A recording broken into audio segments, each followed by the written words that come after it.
백두산에서 들쭉맛 빙수 먹는 그날까지 함께합니다. 이제 만나러 갑니다. 이제 만나러 갑니다에 떠오르는 신의 스타가 한 분 있습니다. 이분이 방송 나오자마자 너무 많은 관심을 받아서 우리 이제 만나러 갑니다를 포털사이트에 검색을 하면 연관 검색어에 이분 이름이 뜨일 정도로. 맞아요. 네. 맞아요. 아니 무엇보다 이분의 또 춤에 푹 빠지신 분들이 많아요. 아니 어떠세요? 뭐 반응이? 방송 나가고 반응 있죠? 네. 얼굴 폈어. 뭐래요 주변 사람들이? 학교에서 계속 그냥 공부만 하고 춤출 일이 없었거든요. 그리고 뭐 싱크로나이즈 선수였다는 얘기도 한 적이 없어요. 아, 그래요? 네. 근데 친구들이 이만갑을 보고 연락을 안 하던 친구들이 다 왔어요. 너무 대단하다고. 같이 춤추러 가자고 그러죠. 네. 스케이트장. 아무튼 갑자기 인기가 좀 좋아졌어요. 아, 사실 우리 이순 씨가 오고 나서 우리 제작진에서 아이디어 연구를 많이 하고 있어요. 그래서 지금 뭐 고성에 가서 우리 머구리 선생님은 머구리로 그냥 직접 들어가서 다이빙으로 자신 있습니다. 먼 게 자신 있어요? 돈 받아도? 바다도 들어갈 수 있어요? 네. 진짜? 수심이 몇 미터까지 가능해요? 한 10m, 5m 깊이에 들어가서 이게 해삼이랑 땄었어요. 네, 남유럽에서도 바다가 있거든요. 저희 식당 바로 앞에. 거기서 따서 이렇게 하면 외국인들이 진짜 너무 신기해서 막 촬영하고 있었어요. 야, 저건 진짜 알수록 남유럽은 난 가보지도 않았다. 재원 씨 가봤어요? 아니 못 가봤어요. 저는 사람이 10m를 들어가는 게 신기해요. The human world, it's a mess. Life under the sea is better than anything they got up there. Under the sea, under the sea, darling. 춤을 이렇게 연습을 계속 하시는 겁니까? 네, 제가 취미생활로 아이돌 댄스를 일주일에 한 번 정도 이렇게 새로 나오는 걸 계속 외우고 연습하고 그러고 있어요. 아, 그러면 혹시 전 세계를 강타한 진짜 대한민국의 요즘 자랑인 BTS의 춤도 가능하겠습니까? 네, no problem입니다.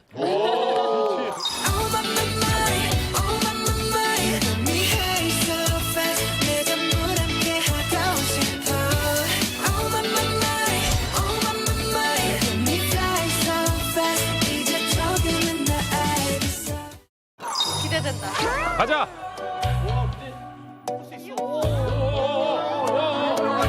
어깨 좋다, 어깨 좋아. 좋아, 좋아.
그러면 또 이제 만나러 갑니다를 통해서 정말 이 대박의 꿈을 이루고 있는 우리 신돈 여사. 아, 신돈 여사 오늘 또 머리 미용실 좀 좋은 데서 하셨는데요, 지금. 윤기가 왜 이렇게 나는 거예요, 도대체 머리에? TV 마사지 빨인 것 같아요. TV 마사지. 카메라 마사지. 카메라 마사지는 또 어디서 들으셔놓고 또 TV 마사지라고 해요? 저 작가님한테서 들었어요. 카메라 마사지라고 해서. 예, 예. 어떻게 우리 채널A 카메라 감독님 마음에 드세요? 누가? 여사님은 누가 찍고 있는 것 같아요? 이 많은 카메라 중에 누가 찍고 있어요? 저를? 여사님. 모르겠어요. 이거 어떻게 다 하겠는 거야, 이거 20만 원. 저 사업을 어. 빨간불이. 그 중에 여기 지금 빨간불 들어오는데 감독님이 잡고 있어요. 어. 고맙다고 한마디 하실래요? 고맙습니다. 이 매력. 되게 애교도 있으셔. 근데 왜 이렇게 MC 안달나게 하려고 그래요? 왜 이렇게 대답을 짧게 멋있게 해요? 자꾸만 내데 와서 이게 골치랑 그러는 거예요. 너무 성질 확 나가지고. 아이, 이 사람! Where 뭐야? did you live in 하이, Australia? 해피. 땡큐 베리 마치. 누가 뭐라고 했죠? 주변에서. 엄마 말 많이 하지 말라고 누가 얘기했죠? 네. 아니 방송 모니터 하셔서 왜 이렇게 다소곳해지셨어요? 이게 엄마 매력이. 나가서 말 많이 하지 마. 막 이랬죠? 아니, 우리 애기가. 여봐. 엄마가 좀 자기가 불편해진다고 말을 그렇게 하니까. 그리고 내가 치매 끼도 솔직히 많이 불편해, 이게. 내가 치매 끼도 솔직히 많이 불편해, 이게. 치매기가 있다고요? 이 치매를 입는 게 불편하다고. 치매기가 불편한 게 아니라. 아니, 뭐 무슨 치매 같은 소리를 하고 있어. 죄송합니다. 아무튼 좀 아프다고 느끼는 딸기 때문이죠? 네. 그러지 마. 편하게 하세요. 그래요. 그럼. 그게 이모 매력이에요. 난 갑자기 오늘 뭔가 달라졌다 했더니. 자, 오늘 네. 우리 신돈 여사께서 또 멋진 걸 준비하셨다고요. 허즈에서 배운 돼지갈비로 왕갈비를 제가 오늘 이만갑에서 보여드릴 거예요. 오, 진짜? 왕갈비. 예. 앞으로 모시겠습니다.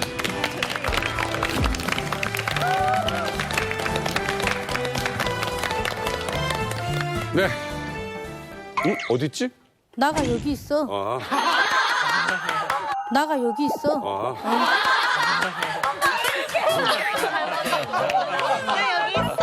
신돈 여사와 남희석이 함께하는 요리. 또 오늘은 또 어떤 거라고요? 그리고 멜번에 허즈에 나가서 갈비를 떴어요. 그래 오늘 이것을 여기에서 이만갑에 나와서 보여드릴게요.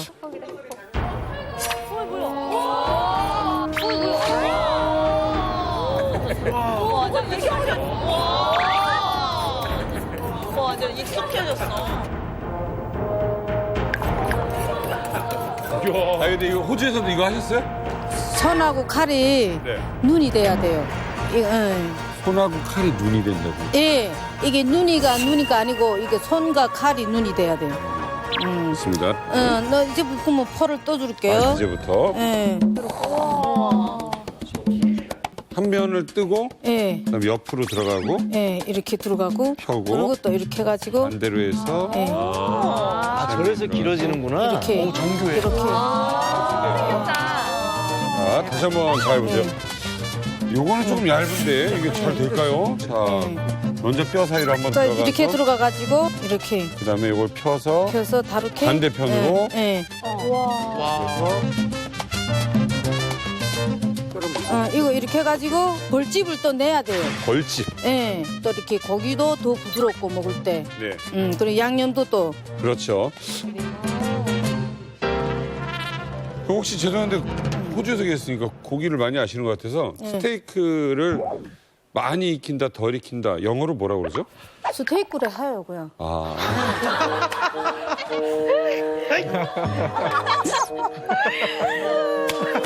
그다음에 뭘 해야 됩니까? 양념을 재야죠. 자, 양념. 이게 제일 중요한 거죠? 네, 그것이 중요한 거예요. 자, 이거는 뭐 넣은 거예요? 그 12가지 다. 뭘 넣으신 거예요? 이 들어가는 게 맞는데. 네. 그러면 허즈에서 지금 이것이 그냥 그대로 나가요. 이 양념이. 비법이 있는 거예요? 네, 이 사람들이 이게 그냥 그대로 나가는데.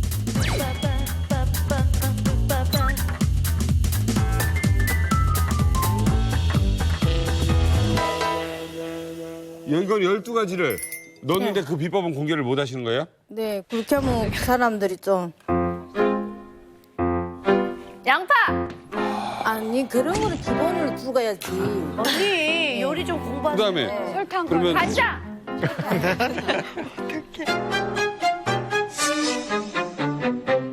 이거 양념을 이렇게 재가지고요. 네. 네, 이렇게 해서 한 일주일 동안 재우고요.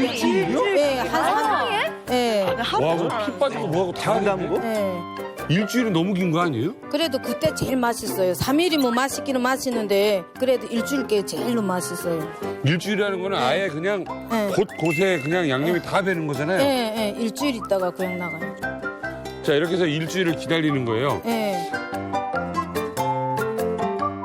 기다릴 때 우리가 그냥 할 수는 없잖아요. 예? 그냥 지난번에 또 노래를 멋지게 해주셨어요. 아주. 사탕을 태경호 노래. 사달라고 졸라대던 그 시절 아하 아하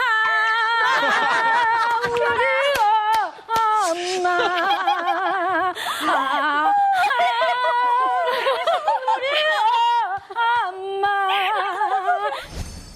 엄마 나가 노래로 노래 멋졌어요. 내는 영어 노래 하나 알긴 아는데 멋졌어요. 내는 영어 노래 하나 알긴 아는데 영어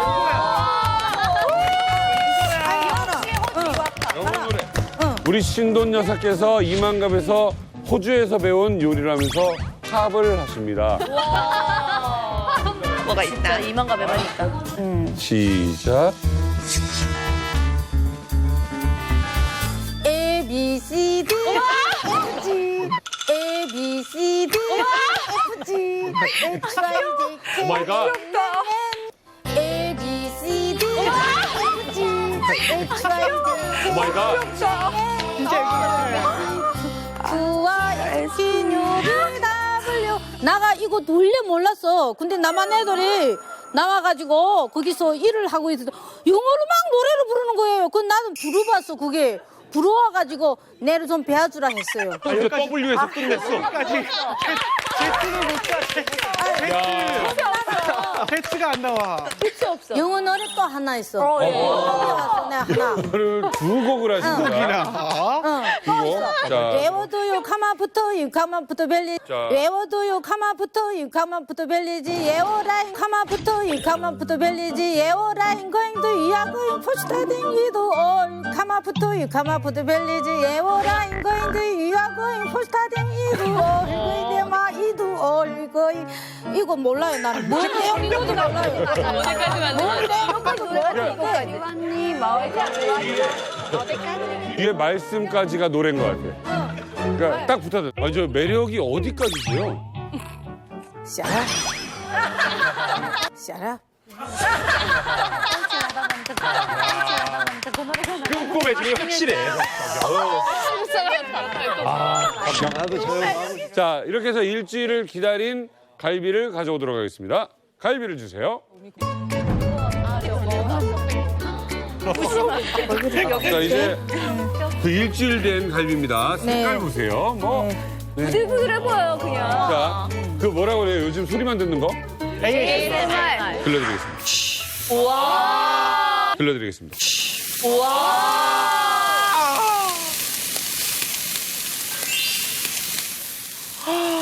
진짜 맛있겠다. 야, 소리 좋다. 야, 소리 대박이다, 진짜. 와. 아, 이제 양념이 잘 됐다, 진짜. 이거 되게 비싼데, 이거. 얼마나 부드러울까, 세상에.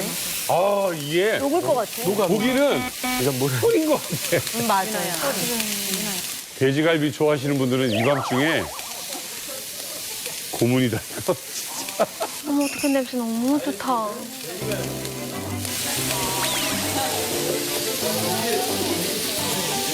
근데 고기 향이 이제 확 퍼지니까, 와. 미치겠다, 진짜. 고기 향이 자극적이지가 않고 되게 부드러워.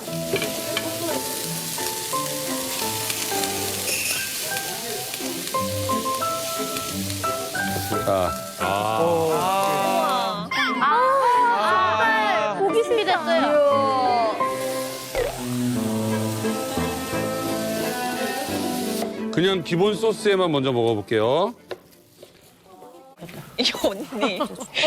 이게 남한 사람들은 갓김치가 그 무조건 빨간색으로 들어가잖아. 네. 근데 이게 우리 북한은 가시가 이게 좀 틀려. 우리 북한 거하고. 얘들은 남한 애들은 이게 커. 이게 이 가시가.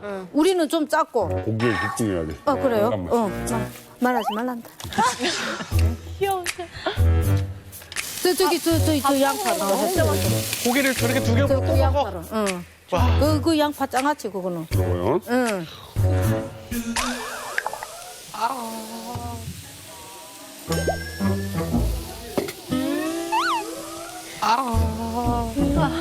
육즙이. 아니지. 어머. 예.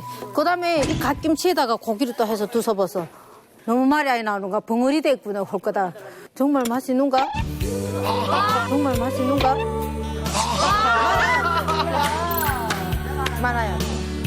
묘하게 잘 어울려. 어디가 나 이렇게. 일주일을 숙성한 이유가 이거네요.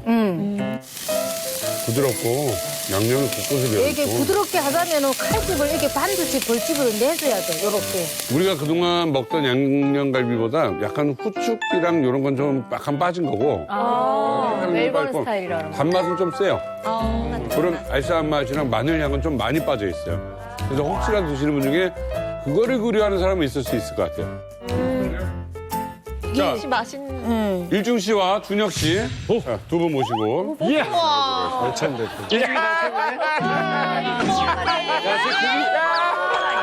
좋아해. 예, 그쪽에 접시를 들고 서주세요. 아, 네. 두 분. 아, 참 이런 날이 오네요 또. 야, 얄밉게 먹는다. 얄밉대.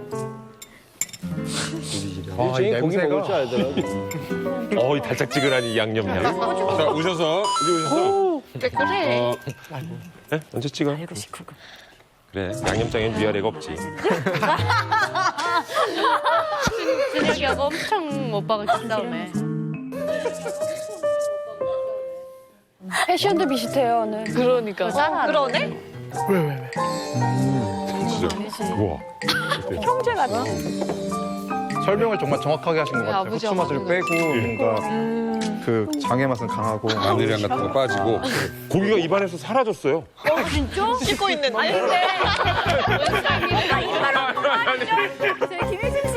예? 좀 진정성 있고 디테일하게 준혁 군처럼. 두 사람 라이벌이잖아요. 누가 더 맛평가 잘하나 지금. 맛평가에 무슨 또 그 라이벌 그게. 있어요. 있어요. 자, 알았어요. 생긴 거예요. 자, 매력 있게 먹는. 준혁이 미식가처럼 얘기한다. 자, 먼저 하겠습니다. 자, 하나만. 자, 먼저 하겠습니다. 자, 하나만. 지금 준비하고 알겠습니다. 지금 이 방송은 미국이나 유럽 그리고 호주에서 특히 지금 많은 교민들이 보고 있어요. 자, 하나 드시고 호수에서 아마 표현을 제일 많이 부탁드립니다. 먹어요. 외국인들을 위해서. If I can go the island, just me. If I can go the island, just me. 됐다, 줬다. I will take this food. 됐다. And your turn. 자, 일주일은 해석이라도 해봐, 해석. 자, 1턴. 김일중 씨, 해석이라도 해봐요. 이제 드시고 또 같이 영어로 해주세요. 예. 오빠 영어 잘하네. 많은 외국인들이 보고 있으니까. 그래, 아나운서 출신이잖아. 저는 천천히 당연한 먹어. 거죠. 머릿속에 아나운서 시험 볼 때 영어 시험도 본다? 일주일 영어 잘해. 생각할 게 없어. 연습하고 있어. 영어 우승이야. 돼지갈비. 자.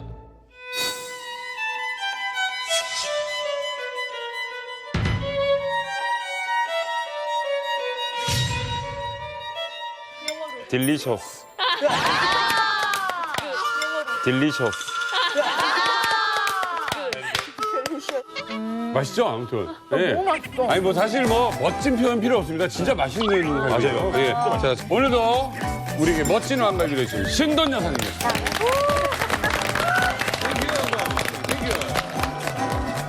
네, 매주 새롭고 신기한 이야기가 가득한 이만가 오늘은요 북한 간부들의 정말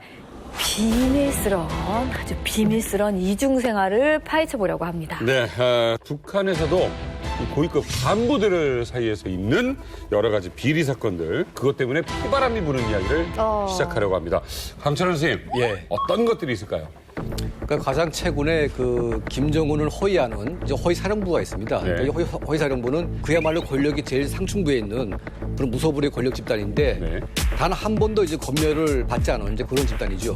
그런데 이제 최근에 그 어떤 간부네 집에서 100만 달러가 발견되고 100만 달러가 발견되고 또 어떤 간부는 뭐 300만 달러 이게 발견되면서 이게 사건화가 됐죠. 그래서 그 호위 사령관을 포함해서 5명이 공개 통살되고 나머지 간부들은 전부 다 추방된 이제 그런 사건이 발생했는데 이거는 이제 김정은을 호위하는 아주 최측근의 간부들이 이제 부패됐다는 점에서 네. 아주 심각한 문제이고 또 이제 과거에 김정일 때에는 그 김정일은 모든 간부의 비리를 다 보고 봤습니다. 예. 근데 그걸 김정일의 입장에서 보게 되면 이걸 내가 다 처벌하게 되면 이 사람들이 결국은 CIA 돈 받는다. 그러니까 내가 적당하게 돈 받는 거 묵인해줘야 얘들이 적당한 그런 거리를 유지하면서 충성할 수 있다. 그래가지고 봐줬어요. 그런데 네. 이제 김정은 시대 들어서면서 봐주는 게 없습니다.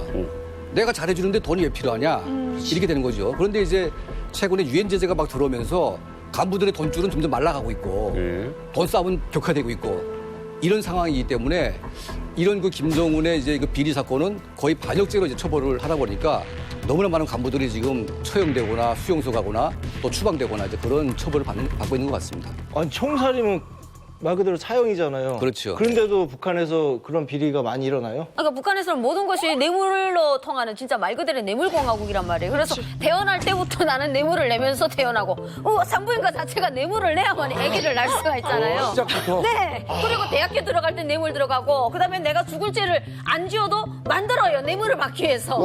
북한은 그냥 법관이 하기 나름이거든요. 때 돈 좀 있다 그러면 죄를 만들어야 되겠다. 그럼 없는 죄도 만들어서 때려서라도 안 한 것도 했다고 하는 거예요. 그렇게 해서 또 뇌물 받아내고. 예, 그다음에 승진할 때도 뇌물 내고. 죽어서 묻힐 때도 뇌물을 줘야 뇌물을 줘야 되죠. 예, 그래야 제대로 된 묘소에 가죠. 근데 저는 이게 웃긴 게 전체가 북한 사회 자체가 뇌물 공화국인데 예. 이 비리 때문에 총살을 했다는 것 자체가 저는 코미디라고 생각합니다. 송중 어머님 이렇게 텔레비 보는 여사님 댁에 계신 여사님처럼 왜 이렇게 막 아이고 이렇게 재밌게 얘기를 들으세요? 이렇게 무서운 얘기를. 들을수록 기막히지 않습니까? 왜요? 우리가 사실은 북한에서 간부들이 뭐 뇌물을 먹는다 그런 말은 많이 들어도 실제 한국에서 그 소리를 들으니까 저는 깜짝 놀라고 야 우리 모르게 알게 모르게 하는 일이 너무 많지 않습니까? 우리 백성들은 모른단 말입니다. 그런 일을. 그렇죠. 그러니까 제 말이 그거예요. 그러니까 한국에서는 실은 이렇게 고위들의 뭐 비리 이런 것들이 SNS가 워낙에 요새 활성화돼 있으니까 그렇죠. 다 들통이 나요. 근데 북한 고위 간부의 비리를 어떻게 알게 되는 거예요? 어떻게 들통이 나요? 예, 그러니까 세 가지 루트에서 이제 그 발견이 되는데 노동당 고위층 같은 경우에는 이제 노동당 조직 지도부의 통보과라는 게 있습니다. 그래서 매일 이제 보고가 되는 체계가 있고 두 번째는 이제 중앙당 신속과라는 게 있습니다. 그래서 신속과에서 자기가 억울하거나 뭔가 고발할 일이 생기면 신속하는 이제 체계가 있고 또 하나는 이제 국가안전보위성에 그 반탐부소가 있어요. 그래서 모든 간부들의 그 비리를 이제 조사해서 그걸 증명하는 이 세 가지 라인이 있는데 그 허위사령부 사건 같은 경우에는 이제 그 바로 통보과에서 보고가 돼서 이제 촉발된 사례고, 저희가 이제 황당엽 선생님 계실 때 그 재밌는 얘기를 하시더라고요. 황 선생님께서? 예. 황 선생님이? 어떤 말씀이냐면 김정일이 후계자로 이제 등극된 이후에 맨날 지금 술 파티를 하고 있는데 네. 그 술 파티 친구 중에 부인 한 분이 이제 너무 열받아가지고 왜냐면 이제 지도자가 됐는데 매일 술 먹고 지금 향락을 죽이고 있으니까 이건 당성하고 맞지가 않다 해가지고 당중앙위원회 신속과에다가 이 사람이 신설을 냈어요, 아줌마가. 자기 남편도. 자기 맨날 남편이 밤에 안 들어오고 술 먹고 있다. 이걸 신설을 했죠. 근데 그 신서 편지가 김일성한테 가야 되는데 김정일이 갖다 중간에서 받아본 거죠. 어머야. 예. 그래가지고 이제 그 부인을 불러가지고 남편에게 총을 쥐어주고 쏘라고 이제 지시를 했답니다. 그래서 이제 남편이 그 자기 부인을 총으로 쏴주기. 그런 사건이 있었대요. 자, 지금 비리 사건에 뭐 총살까지 감행하는 건 뭐 예사였다는 북한. 근데 이게 그 북한의 공개 채용 사건에 휘말렸던 분이 여기 한 분 있습니다. 대화벌이를 했던 희진 씨. 이게 어떤 이야기입니까? 북한에서 되게 유명했던 공개처형 사건인데 운하수 간현악단 공개처형 사건이에요. 그런 것 같은데. 네, 운하수 간현악단은 김정일 시대에 만수대수단에서 기량 있는 젊은이들과 음악대학 졸업생들로 만들어진 되게 중앙예술단이었죠.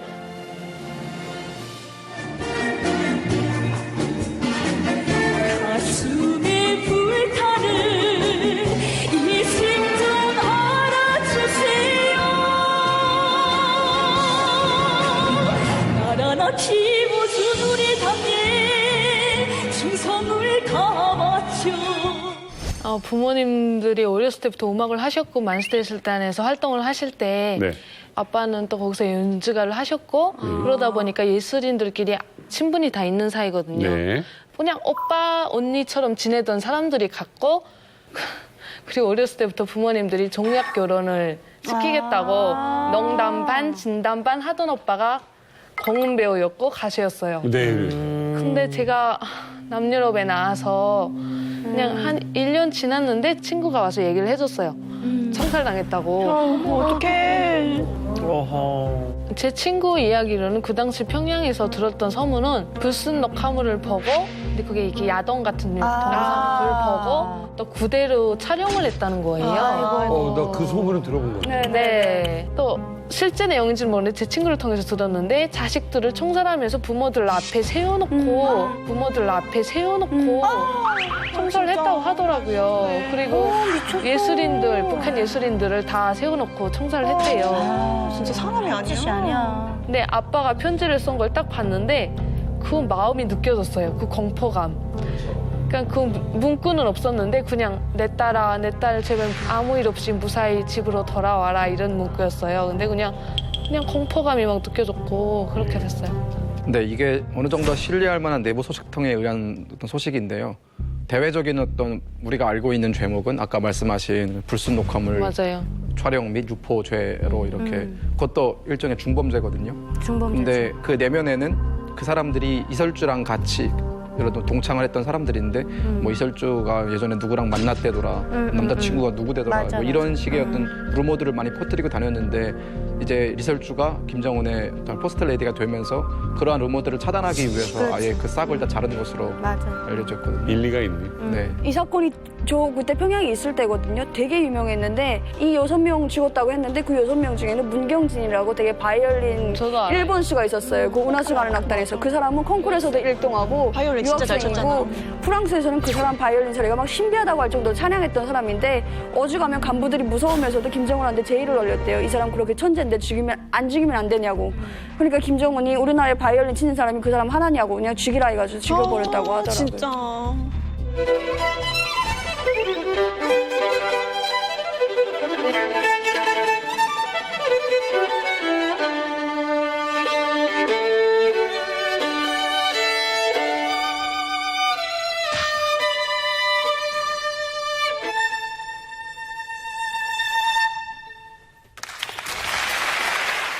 아니 궁금한 게 그러니까 총살을 할 때 그 보통 총살할 때 그렇게 부모님이나 가족들 보는 데서 그렇게 합니까? 아 이번만 그랬다 그랬어요. 왜 그러는 다 겁니까? 기절했대요, 앞에서 바로. 근데 수용소내에서 처형을 할 때는 가족들 딱 앞에다 앉혀놓고 처형을 하는데 이것도 좀 특이한 것 같아요. 북한에서 총살을 자주 하잖아요. 근데 가족들은 절대로 참석시키지 않아요. 왜냐하면 총을 쏜 사람이라든지 그 관계자들을 남아있는 가족들이 보복을 할 수 있는 그런 위험이 있기 때문에 그들의 안전을 위해서 가족들은 총살하는 날 가둬놓고 하거든요. 근데 이분들의 가족들 다 보는 데서 했다는 거 정말 북한에서는 엄청난 사건인 것 같아요. 근데 그게 이제 그 정치범 수용소나 정치적으로 민감한 사건들은 가족을 딱 불러요. 그러니까 이제 옛날에 이제 우인이라고 북한이 유명한 배우가 있었는데 그 우인이를 죽일 때 우인이 딸하고 남편을 앞에 세우는 거예요. 그래요. 오일이는 유명. 그래서 그 사건이 굉장히 유명한 사건인데 맞아요. 보통 이제 가족을 안 세우는 경우도 있는데 이제 정치적으로 큰 사건들은 가족을 딱 앞에 세워놓고 가족이 입회하에다 죽이고. 우인이는 뭘 잘못을 했길래요? 배우였어요. 그 유명한 배우였죠. 맞아요. 그러니까 뭐 동양에서 가장 예쁜 배우 중에 하나였다고 이제 그렇게 극찬했던 그런 배우였는데 그 돈 많은 제일 교포하고 약간 불륜 사건 때문에 문제가 생겼는데 나중에 취조 과정에서 김정일 이름이 나온 거예요 이게. 그래가지고 닥치고 죽이라 해가지고 이제 그 여자를 갖다가 죽여버렸는데 그때 이제 최초의 그 문화예술계 이론을 전부 다 총동원해가지고 우인이를 공개 처형을 했죠. 이거는 저쪽에 있는 분들 다 고개를 끄덕이는. 그 우인이가 그 사귀었던 제일 맞아요. 교포가 차 안에서 죽은 채로 맞아, 발견된 맞아, 거예요. 가스로. 그래서 너 이거 어떻게 됐나 보니까 우인이가 그 죽는 날 밤에 같이 있었던 거예요, 그 남자랑. 그래서 우리한테 소문나기는 이 여자가 너무 예쁘니까 남자가 그런 미모에 빠져서 뭐 이렇게 심장마비를 주고 뭐 이렇게 소문이 돌았어요. 맞아, 그런 그래서 소문이 그걸 다 돌았어요. 뒤집어 씌워가지고 근데 조사하다 보니까 김정일 이름도 나왔대요. 그래서 죽여야 된다 해갖고 죽였다 그러더라고요. 누구의 말 한마디로 네. 공개 처형이 아직도 일어나고 있고 좀 충격적인데 네. 오늘 그런 북한의 현실에 대해서 정말 아주 생생하게 증언을 해주실 분을 모셨습니다. 이분은 북한 그 비리들을 아주 잘 알고 계신 분이기도 합니다. 네. 자, 보안국의 전화 교환수였던 최정임님을 모십니다. 네,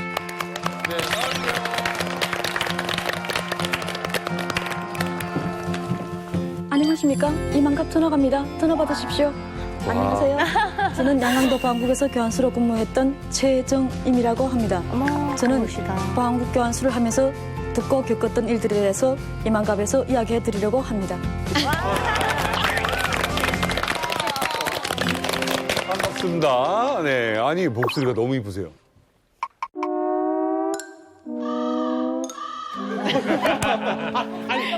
목소리 예쁘다고. 이제 편안하게 저랑 대화하시면 돼요. 편하게 대화하면 돼요. 최정임 씨, 목소리가 너무 예쁜 목소리예요. 어렸을 때부터 좀 이쁘셨어요? 아니에요. 저도 양강도 사람이라 목소리는 이렇게 투박한데 근무 설 때는 목소리가 달라져요. 저기 아까 인사하셨던 분 맞죠? 잠깐만, 아까 인사했던 거 첫 분만 해주셔 보세요. 안녕하십니까? 이만갑 전화 갑니다. 잠깐, 지금 그냥 저한테 하듯이 네, 안녕하십니까? 이만갑 전화 갑니다. 다른 사람이잖아. 안녕하십니까? 아니 근데 이만큼에서 양강도 하면 또 우리 송중어머니잖아요. 아, 맞다. 네, 송중어머니도 아까 그 톤 한번 될까요? 네. 저는 어색해서 이 전화 때문에 진짜 오해를 많이 받는단 말이에요. 저는 전화 좀 여보세요. 거짓말. 잘하시잖아요. 저분 정인이가 물어보라 난 저는 항상 이렇게 그래 조선족이란 오해를 많이 받는단 말이에요. 제가. 맞아. 저분 말투가 양강도 말투예요? 네, 양강도 말투. 전형적인 말투? 저 말투도 할 수 있어요? 친구들 만나면? 우린 다 저렇게 말합니다. 그러니까 궁금해요. 친구랑 만났다 쳤을 때. 언니 어디 가니? 어머, 여기 왔지. 어디를 가게? 야, 여기 왜 와? 오. 근데 아까 말투로. 언니 어디 가요? 언니 어디 가요?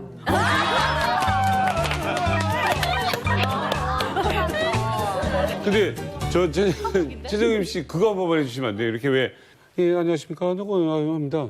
야, 저거 치우라. 왜? 자, 전화 왔다. 네, 티돈 동지 통화 중입니다. 기다려라.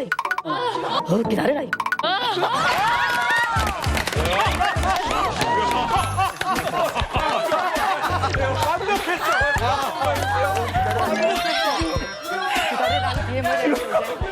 긴장해서 손에 땀은 가득하신데 너무 잘하세요. 오늘 반갑습니다. 환영합니다. 아니, 너 너무 다르니까 이게 괴리감이 있을 정도인데. 아니, 우리 정임 씨 같은 경우에는 지금 말투를 들어봐도 이 너무 차이가 나요, 진짜. 근데 우리 정임 씨께서도 이거를 바꾸려고 노력하셨을 거 아니에요, 그쵸? 네, 배웠어요. 배운 거죠? 네, 그 보안국에 입대를 하니까 말을 배워주는 시간이 있더라고요. 근데 말을 배운다는 게 엄청 우스워가지고 12명 쭉 앉아있고 선배 한 분이 나가셔서 안녕하십니까? 하고 배워주는데 처음에는 그게 너무 적응이 안 돼서 안녕하십니까? 계속 웃었어요. 그래서 벌도 서고 막 욕도 먹고 처벌도 받고 청소도 계속 하고 그랬는데 점점 달라지더라고요. 근데 정확히 그러면 전화 교환수는 어떤 일을 하는 거예요? 일단 양강도 보안국이라 하면은 여기서 더 경찰청이라고 생각하시면 되는 거예요. 그리고 교환수는 유선전화를 연결해주는 코드로 이렇게 유선전화로 각 부서나 각 군, 다도를 연결해주는 이런 역할을 하고 있어요. 저도 어렸을 때 시골에서 이거 해가지고 교환이 여기서 우리 집 중식당이었으니까 하루에 한 뭐 100번씩 막 연결해주고 막 그랬거든요. 네, 뒤에 레시바를 끼고 네 코드로 꽂고. 근데 이 더 보안국이니까 이렇게 표준어로 얘기하니 북한의 문화어라고 하죠. 이게 평양말이거든요. 안녕하십니까? 이게 평양말이란 말이에요. 그래요? 예. 맞아. 근데 저희는 일반인들이 전화하게 되면 여보세요? 어디랍니까? 말할까? 예, 알겠습니다. 막 입도 크게 안 거나 전화 갑니다. 그러니까 여기는 좀 높은 데서 일하시다 보니까 일반 전화수랑 다른 거죠? 네, 일반 전화 수화로는 틀려요. 많이 틀려요. 일반 전화수들은 말투 어떻게 해요? 양릉? 여보도. 여보세요를 그냥 여보도. 그러면 한번 해볼게요. 자, 송주가 엄마가 전화를 해서 어디 연결해달라고 그래. 그러면 어떻게 하는지 한번. 자, 일반 전화국입니다. 자. 여보세요. 구청에 좀 연결해줘. 통화 중이다. 아이, 아까부터 정말 근데 아직 아니됩니까? 이렇게 되면 뭐라 그래? 돌아나가고 경비서 타고. 이게 뭐야? 돌아나가서는 뭐예요? 경비선이라는 게 따로 있어요. 네, 그래. 경비선은 딱 군부만. 그리고 당 일꾼들 이렇게 좀 간부들만 하는 선이 따로 있기 때문에 우리가 전화 통화를 연결해주기 싫거나 이럴 때는 경비선 돌아나가십시오 이렇게 말하는 거. 맞아요. 예쁘다. 우리도 군대에서 외부로 나갈 때는 어디를 통해서 연결을 하게 돼 있거든요. 이게 신기했다. 근데 어떻게 그 전화 교환수가 간부들의 비리를 아나요? 일단 교환수라 하면은 교환 근무장에 간부 석대, 평양 석대, 이렇게 일반석 근무장에 교환대가 석대가 있어요. 그리고 간부 석대는 주황급, 이렇게 도급 간부들을 기본 연결해주는 개가 있고, 평양석은 평양성이나 타군 시도를 연결해주는 석대가 있고, 일반석에는 일반 지도원들 시외 전화를 연결해주는 데가 있는데, 저는 다행히도 목소리를 좀 이쁘게 흉내를 내가지고 간부석에 앉았어요. 네. 그러다 보니까 통화할 때 좀 엿듣기도 하고. 안 걸려요, 그러다? 간부들도 예민하면은 키를 탁 꽂고 탁 닫았다가 다시 탁 켜면 교환수 키 닫으라 이렇게 하는데, 그래 맞지. 키를 꼽으면서 탁탁탁 하고 다시 들으면은 몰라요. 아까 옛날에 우리 집에 전화가 이제 안방에 하나, 거실에 하나 있을 때가 맞아. 있잖아요. 그래갖고 몰래 엄마 몰래 통화를 하는데 저쪽에서 딱 엿듣는 딱 소리가 나거든. 그러면 한번 살짝 끊어보는 거야. 살짝 끊었다가 딱 켰는데도 안 끊겨 있으면 엄마가 듣고 있는 거지. 같은 원리예요. 재밌다. 야, 그러니까 저희가 오늘 북한의 고위급 뭐 비리 얘기를 하고 있잖아요. 그러니까 전화를 이렇게 엿들으면서 비리를 알게 되는 거예요? 그런 경우도 있고, 예. 또 교환수로 친하지 않고는 전화를 할 수가 없어요. 하사관들은, 특히 하사관들은 이 지금 태종호 씨처럼 이렇게 떡줄 다가고 다니는 사람들은 군관이 아니면 전화를 마음대로 할 수가 없어요. 저 정도는 쪽줄이라고 부르는군요. 하전사예요, 하전사. 쪽줄이 뭐예요, 지금? 저도 쪽줄이었습니다, 사실은. 예. 근데 다행히도 전화통을 쥐고 있으니까, 그걸 내가 쥐고 있으니까 다행히도 저런 분들이 저한테 잘 보여야 그렇죠. 제가 전화를 연결해 주죠. 와, 우리는 창고장이라서 굉장히 높은 사람으로 알고 있었는데. 정호야. 쪽줄이세요? 이거 쪽줄은 아니고 쪽줄이라고 표현할 때 되면 한 줄이고 한 줄이시대 쪽 이거는 엄연히 부소대장인데, 그러니까 병장, 이길 만한 병장인가요? 그래도 한 개 소대면 30명을 책임지는 부소장인데, 이게 부소장이면 연장. 근데 나를 쪽줄이라고. 마음이 상하셨어. 아니, 우리 솔직히 건다리 같은 건 우리 안 받습니다. 군대한테 지니까. 아무튼 간에, 전화는 마음껏 쓰셨어요? 저는 교환수들은 우선 첫째로 제가 다 그냥 장악을 하고 있었으니까, 우리 부대 교환수들. 쌀이랑 이런 거 주니까. 자, 그러면 위 간부들이 이렇게 교환수들을 교육하거나 이런 시간도 있나요? 그런 시간은 따로 없고요. 네. 보안국이 통째로 모이는 시간이 있어요. 아침 8시 30분부터 30분 동안 조회를 하는 시간이 있는데, 그 시간에는 양강도 보안국이 남자가 한 1000명 미만이고 여자들 한 35명밖에 안 돼요. 아이고야. 예, 그러니까 일단 꽂히잖아요. 와, 좋았겠다. 그러니까 남자들이 많으니까 관심이 엄청 여자들한테. 그런데다가 또 전화 교환수까지 하면은 인기가 장난 아니에요. 그러니까 그냥 그 교환수하고 친해지기 싶어가지고 이런 말도 저런 말도 하고 주소 듣고 보면 그게 다 비밀인 거예요. 근데 저 북한에서는 교환수라 하면 또 좀 힘 있는 직업이 함부로 들어도 못 가는 데니까 인기 높은 데다가 간부들이 지정관계 비리 제일 먼저 하는 게 교환수들입니다, 북한은. 다 자기는 가만 저렇게 해서 비밀에 다 듣는단 말입니다. 이야. 예, 아무튼 보안국 간부석에 전화 교환수를 했던 우리 최정희 MC가 북한에서 정말 직접 보고 들었던 북한 간부들의 비리에 대해서 이 자리에서 말씀해 주신다고 하는데, 그 첫 번째 내용 함께 보시죠. 보안국 전화 교환수가 꼽은 북한 간부들의 충격 비리. 첫 번째, 북한 간부의 정복을 벗긴 여자. 와, 정복을 벗겼어? 정복을 벗긴 여자? 정복을 벗겼으면 자기가 바람핀 거야.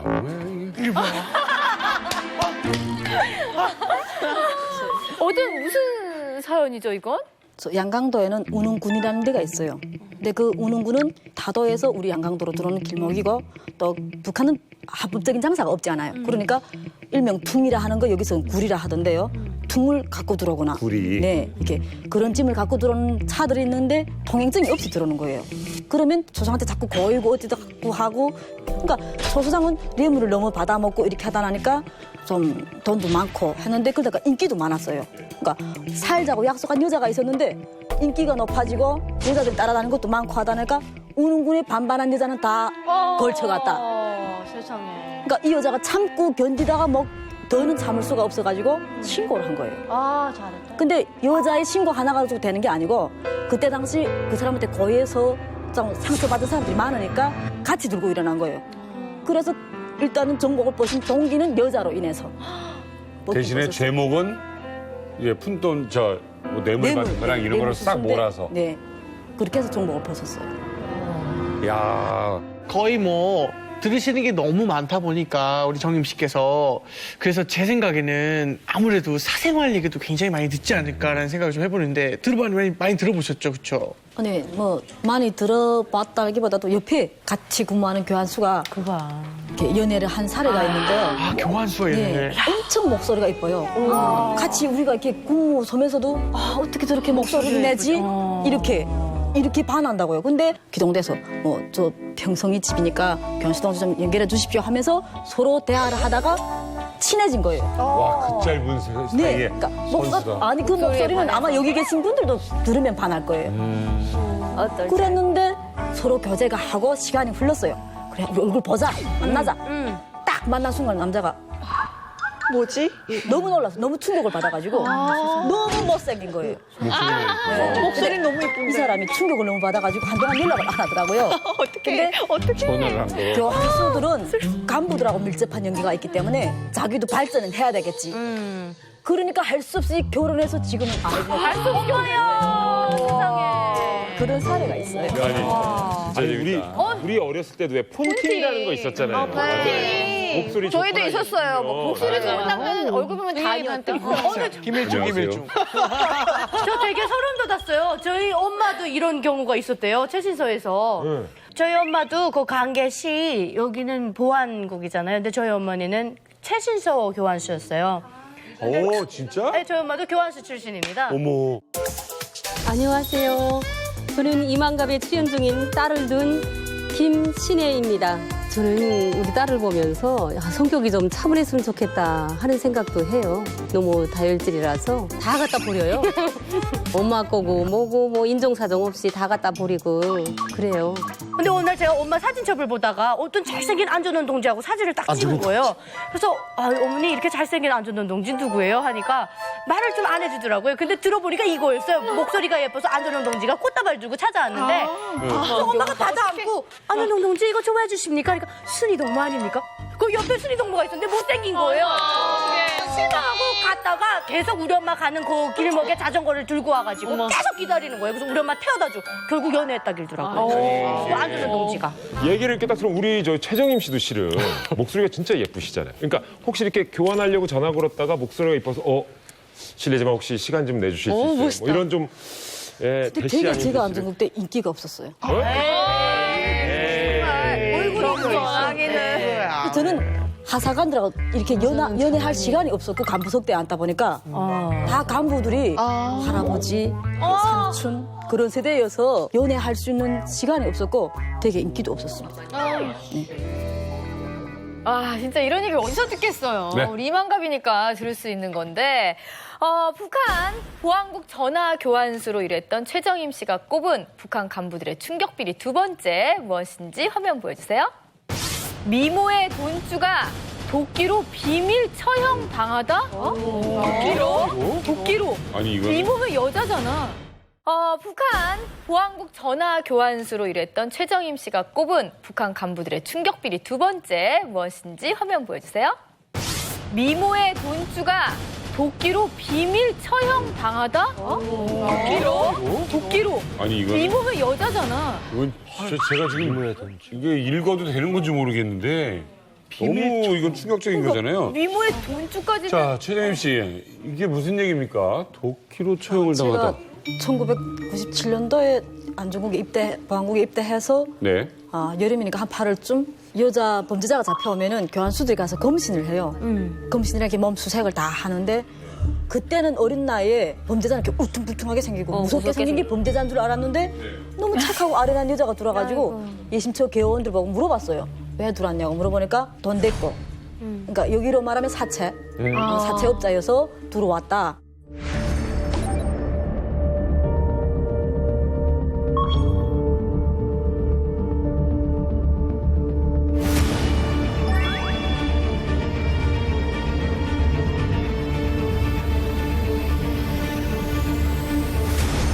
그게 잘 이해가 안 되는데 좀 들어보니까 아들이 외국어 학원 다니는데 학원 선생님하고 좋아한 거예요. 바람이 난 거예요. 그러니까 7살 남자가 연한데 그렇게 바람이 나서 좋아하다 보니까 학부 형들이 수군수군. 아이고야. 어떻게 저 여자는 저렇게 돈이 많고 그러냐? 응? 간부들을 끼고 논다. 이렇게 여론들이 수군수군한 거예요. 그러니까 그 여론이 발을 걸쳐서 말을 나가다 나니까 저 여자는 하루에 달걀 300알씩 싸고 뭐 집에 식목까지 둔다. 97년도에는 우리가 고난의 행군을 금방 시작했을 때이기 때문에 지금은 돈주가 많은데 그때는 엄청 큰 사건이었어요. 그게. 그래가지고 공개 처형을 하자면 간부들하고 엮인 일이 너무 많아서 간부들이 죽겠지 하니까 그냥 비밀리에 그러니까 어떻게 죽였는가 물어보니까 그냥 공개 처형할 땐 총으로 쏴 죽였잖아요. 그냥 도끼로 이렇게. 말도 안 돼. 아니 뭐 괜히 무섭게 얘기하려고 그런 거 아니고 그렇게 소문이 났어요. 아 그런 사례가 많아요. 왜 도끼로 하필이면? 총알도 아깝다. 어머. 야. 소문 때문에요? 네, 그러니까 소문 때문에 사회적인 여론화 때문에. 그렇죠. 그러니까 여론 때문인데 그 원래 북한에도 그 법이 있습니다. 뭐 김일성, 김정일 형법도 있고 그리고 형사소송법도 있는데 이게 뭐 사채업자이기 때문에 이런 뭐 중범죄 이런 형을 처한다라는 조항은 없습니다. 그런데 대신 모두가 고난의 행군으로 허리띠를 졸리고 힘들게 살고 있는데 이런 부하방창한 생활로 이렇게 여론을 조작한다 이런 취지에서 그렇게 처벌을 한 것 같습니다. 이게 지금 사실은 입에 담기 좀 어려운 게 총살도 아니고 너무 처참한 방식으로 사람을 죽이는 거잖아요. 예. 그러니까 이제 이게 그 90년대 후반에 그 양강도 지역이 거의 무질서화돼 가지고 통제가 안 됐습니다, 이게. 그래 가지고 김정일이 이런 말씀이라고 내리는데 양강도 청년이 뭐 다 없어져도 우리 혁명할 수 있다. 이런 말을 했어요. 그러니까 싹 쓸어버린 한이 있더라도 뭔가 해라. 그때 많은 사람들을 이제 죽였습니다, 그때. 근데 이제 뭐가 있냐면 그 공개 처형할 사람은 공개 처형하고 공개되지 못할 분들이 또 있는데 이걸 대량으로 이제 그 비밀 처형을 또 할 필요가 생겼죠. 그래서 이제 뭐가 나왔냐면 그 꼬무망치라고 있어요. 꼬무망치. 그러니까 이거를 다 머리를 치게 되면 이게 흔적이 안 남는데 내가 흔들리면서 축사하는 거죠, 이렇게. 네. 그래서 그런 식으로 많이 때려 죽였다는 말이 있더라고요. 사채업자에 대한 처벌이 원래 그렇게 강한 거예요, 그러면? 그러니까 이제 거의 간부들이 이제 뭐 돈주들을 악용을 해서 이제 돈을 이제 갈취하거나 충성 자금을 내게 이제 하는 경우가 있는데 이게 안 되면 이제 범죄자를 몰아가지고 죽이는 경우가 있고요. 네. 또 이제 1년에 한 번씩 돈이 많아 보이는 사람들을 전부 다 쓸어버리는 또 그런 캠페인 기간이 있어요. 그래가지고 시범 케이스로 이제 다 이제 싹쓸이하는 경우가 있고 네. 또 한 가지는 이제 간부들 간에 이제 돈 싸움을 하다가 간부들은 안 죽고 돈줄을 갖다 죽이는 거죠. 그래서 이제 그런 식으로 희생당하는 분들이 굉장히 많습니다. 맞습니다. 그래서 이제 모여서 아마 공유 토론을 합니다. 자, 이렇게 돼서 이렇게 됐다. 하게 되면 저건 죽여야 우리가 살아난다. 그렇지. 하고 깡짜로 그남의 이 법을 만들어가지고 안에서 죽이는 경우 있고 혹 이제 살아나는 사람이 있습니다.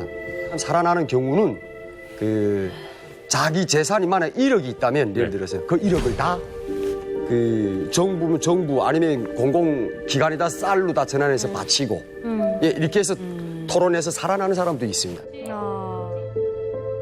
저는 이제 북한에 그 사채업자가 있다는 것도 좀 굉장히 놀랍긴 한데 그냥 있다는 정도인지 아니면 이게 진짜 많은 건지도 많아요. 네. 옛날에는 북한에서 그러니까 중국 돈이 없을 땐 다 북한 돈으로 사채를 했는데 우리 사채를 하고 돈주 아니면 식량을 하는 건 거리대금업자라 한단 말입니다. 거리대. 북한에서. 그러니까 거리대 준다, 돈주 이렇게 하는데 지금도 다 우선 중국 돈으로 한 사람이 내가 예를 들어서 20%면 20% 돈을 중국 돈 100원을 끄면 거기다 20원을 붙여서 120원을 주고 또 조금 좀 악착하다는 그 거리대자는 또 30% 해가지고 돈을 100원 끄면 130원 주는 이런 게 부지 기수입니다, 지금은. 저희 집도 되게 많이 했었어요. 그러니까 그런 사채업자한테 가서 그러니까 우리가 농사를 지어서 가을철에 가면 그걸 2배를 갚아주겠다라는 약속을 하고 이제 하는 거죠.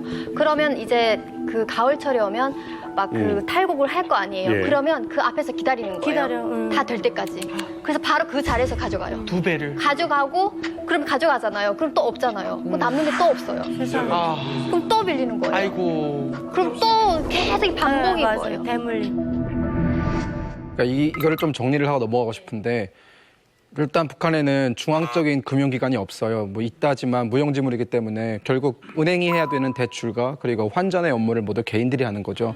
그렇기 때문에 사채업자가 많은 것은 이상한 일이 아니고요, 북한에서. 그럴 수밖에. 평양 같은 경우에는 뭐 고리대나 아까 말씀하신 쌀이나 이런 것보다는 주로 환전 업무를 많이 하시는 분들이 달러나 위안화. 그렇죠. 그분들이 가운데서 이제 시세를 삥땅 언어를 야, 갑자기 안 나. 평상시 언어까지 빙땅이 웬 말이야? 되게 진솔. 진숙 씨. 잡았다. 실망이네요. 진짜 기회는 있대요, 오빠. 아니야. 이렇게 나오는 거야. 근데 우리 저 카메라 앞에서는 그렇게 말이야. 얘기를. 자, 다시 갈게요. 근데 우리 여자들이 봤을 때는 굉장히 인간적인 면도 보이네요. 그럼요. 원숭이도 나면서 예. 떨어질 때가 있는데. 그 가운데서 그 시세 차익을 이제 수치하는 거죠. 예. 네. 시세 차익을 수치화한다고요? 그분들이 주로 있는 곳이 이제 시장 같은 데 가면은 그분들이 따로 있는 방이 있어요, 이렇게. 그래서 거기서 이제 환전 업무를 진행을 하고 저희 어머니 친구가 환전을 하시는 분이었는데 그분이 보통 이렇게 지갑에 한 3만 불에서 5만 불씩을 가지고 항상 계세요. 5천만 원씩. 네, 지갑 다 현금으로. 와. 그래서 놀랍기도 했고 그치. 그리고 가끔씩 그분이 술 취하면 자랑을 하세요. 나 돈 얼마 있다고. 제 앞에 이렇게 흔드세요, 이렇게. 전 지금도 생각나는 게 돈쥐 엄마들 그 돈 세잖아요. 기계보다 더 빨라요. 그렇지. 그리고 딱 집으면 이게 지갑에서 이만큼 딱 집으면 이게 얼마래요. 딱 준대. 애늘이 없어. 예, 우리나라도 사실 그랬잖아요. 남대문 가면 달러 아줌마가 있었잖아요. 달러 아줌마들이 있었는데, 야, 북한은 아직도 그 방법밖에 없는 거잖아요, 사실. 근데 지금 2015년에 고려중앙은행이 새로 생기면서 이제 장려를 하거든요. 그러니까 신용카드를 발급해주고 그리고 이제 뭐 계좌를 만들어서 저축이든 뭐 예금이든 돈을 우리한테 맡기면 우리가 철저히 신용을 보장해주고. 믿어요? 안 믿죠. 그러니까 예를 들어서 가본 거죠, 오늘 장군이 뒤에서 받은 5만 불을 저 이거 은행 환전 좀 해주시겠습니까? 와, 큰일 났네. 그나라 보에보에 가서 취급받아요. 목 잘라요. 목 잘리지. 그렇죠. 이건 네. 어디서 났냐? 근데 신용카드는 많이 쓰고 있어요, 지금은. 신용카드를 쓴다. 네, 근데 신용카드를 안 쓰면 결제를 못하게 만드는 방법이 있기 때문에 어쩔 수 없이 재산을 공개해야 되는 거죠. 재밌다. 아니 근데 신용카드를 쓰면 그 결제는 후불이에요, 아니면 선불? 결제는 후불이고요. 선불? 선불이죠. 은행에다가 그냥 선불이지. 약간 신용카드라기보다는 우리 체크카드라고 보시면 돼요. 그러면 선불이죠. 저 평양에서는 어떤 변화가 좀 있는 것 같으세요? 일단 지금 많은 분들이 말씀하시는 그 돈주라는 사람들은 고난의 행군 이후에 북한 사회에 생겨난 하나의 새로운 계급이라고 보는데 1997년 이후에 어떤 평양에서 잘 사는 사람들도 새로운 길을 모색을 했어야 했어요. 어떻게 살아갈지. 그렇지. 근데 내부에서는 뭔가 더 먹을 게 내수 시장이 워낙 피폐하다 보니까 더 먹을 게 없고 결국 그들이 눈을 돌린 게 해외였어요. 그래서 1998년에 베이징으로 지금 우리가 다 아는 그 해당화관이 처음으로 나서 문을 열었거든요. 식당. 네.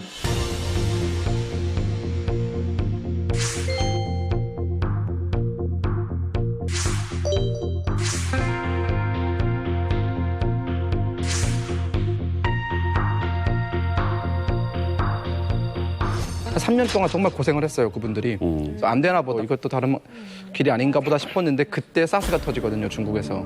당초 괴질로 불렸던 중증 급성 호흡기 증후군 사스가 계속 확산되면서 동남아를 비롯한 세계 각국에 비상이 걸렸습니다. 중국과 싱가포르에서 오는 모든 여행객들에게 마스크 착용을 의무화하는 등 방역 검사를 한층 강화하고 나섰습니다.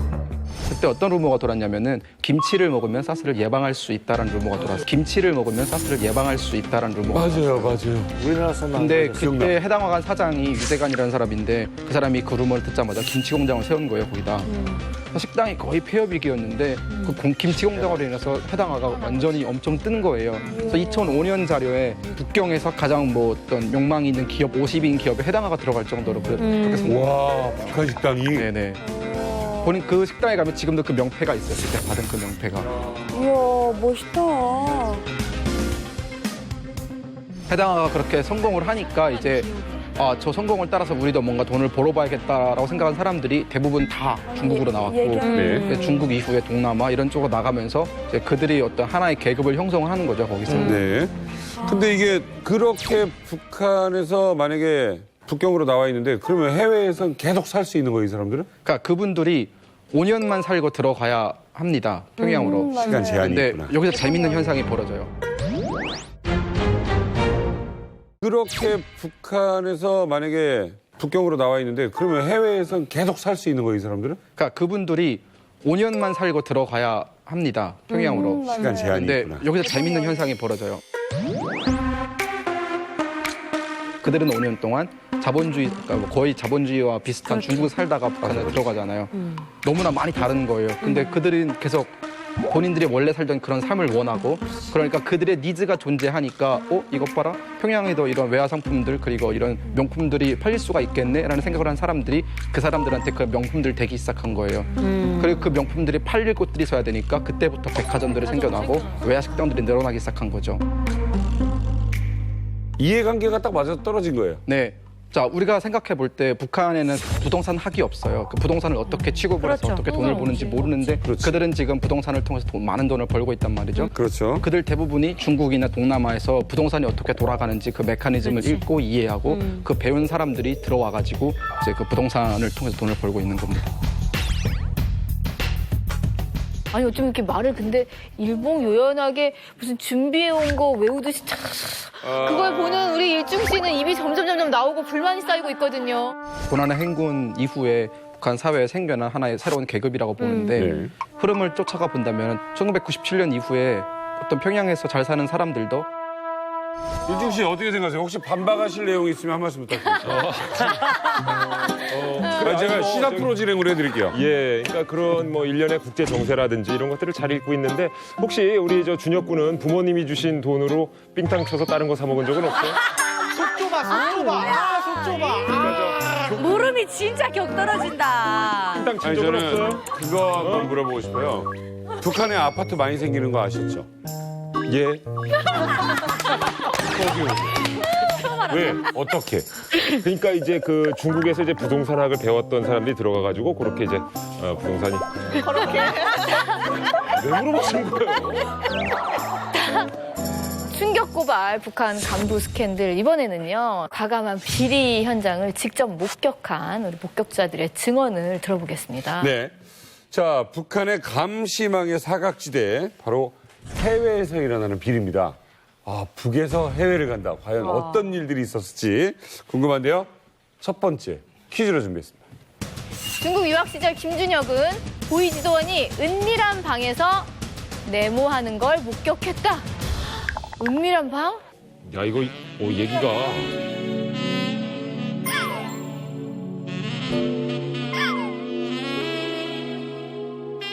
머릿속에 좋은 건 하나도 생각 안 나요. 그렇지. 야 은밀한 방이라고. 은밀한 방에서 뭘 하는 걸 목격했을까요? 왠지 은밀한 곳이니까 불륜하는 걸 봤다? 뭐 그런 거지. 아이돌 댄스를 막 하는 춤. 좀 아쉬운데. 뭐야? 뭐야? 밑으로 봐. 야, 이제 밑으로 봐. 야, 일찍이 좀 아쉬운데. 와. 야, 일찍이 조금 아쉬운데. 거의 왔어요. 야, 그래? 비슷하다고요? 아니 근데 보이지도원이 외국에도 있어요? 있죠. 무조건 따라가. 보이지도예요? 경찰 역할 같은 거 하는 사람. 그러니까 보이지도원이 뭔지 설명을 드리면은 유학생들을 파견을 하잖아요. 그러면 어디로 튈지 모르는 사람들이니까 관리하고 이제 책임져야 되는 사람들을 같이 파견하는데 그걸 보이부에서 파견하는 거죠. 감시의 감시가 과연 정답이 뭘지 준혁 씨가 직접 공개하겠습니다. 자, 정답 틀렸구나. 공개해 주십시오. 다들 조용히 하세요. 정답은? 자, 정답은? 뭐야? 난 너를 사랑해, 난 너를 사랑해. 이 세상은 너뿐이야. 소리쳐 부르지만 저 대답 없는 너울만 붉게 타는데. 은밀한 방에서 붉은 노을을 봤구나. 그런 거야? 정답은 뭡니까? 네, 정답은 그분이 노래방에서 한국 노래를 부르고 나오는 걸 봤습니다. 은밀한 방이 노래방. 우리 보이지도 감시해야 되는 사람이 한국 노래 부르는. 야, 우리는 호텔방 생각했지. 아무튼 이거 우리가 보면 별거 아니지만 뭔가 네. 대단한 일 같은데 지금 일단은 김일중 씨. 예. 아니 준혁 분이 노래 나왔는데 가만히 있을 거예요? 어떻게 하나 불러줘요. 제가 예전에 저기 염창동 김동률이라고 김동률. 김동률. 네, 우리 김동률 출발. 노래까지 못하면 어떻게 해? 그래 오늘 기분 좀 재밌다. 우리 준영한테 노래 주지 말자. 그렇게까지 해? 여러분께 소개합니다. 이만갑의 멋쟁이 김일중. 이젠 아우. 이젠 아우. 이젠 아우. 이젠 아우. 버틸 순 없다고 진짜 버틸 수 없다. 마치 어제 만난 것처럼 어제만 만날 거야. 좋아요? 다시 사랑한다 말할까 다시 사랑한다 말할까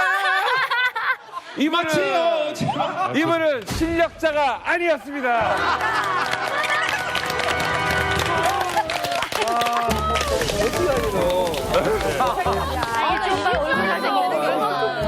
내가 도움이 안 돼. 어쨌든 그러니까 도의 지도원이라는 게 감시해야 되는 사람인데 아니 노래방에서 한국 노래를 불러요? 이게 어떻게 된 거예요? 그 노래방 자체가 북경에 있는 한인타운, 왕징이라고 부르는 한인타운이 있거든요. 한인타운? 네, 한인타운? 거기 한국인이 운영하는 우리 흔히 아실 거예요. 금 노래방. KY. 알지. 누가 봐도 한국 노래 불렀어. 제가 들어가는 길이었고 그분이 나오시는 거예요. 근데 그분은 가족들이랑 같이 있었어요. 오, 대박. 근데 얼굴을 아는 사람이었어요? 당연히 알죠. 우와. 왜냐하면 토요일마다 생활총화로 가서 보는 사람이에요.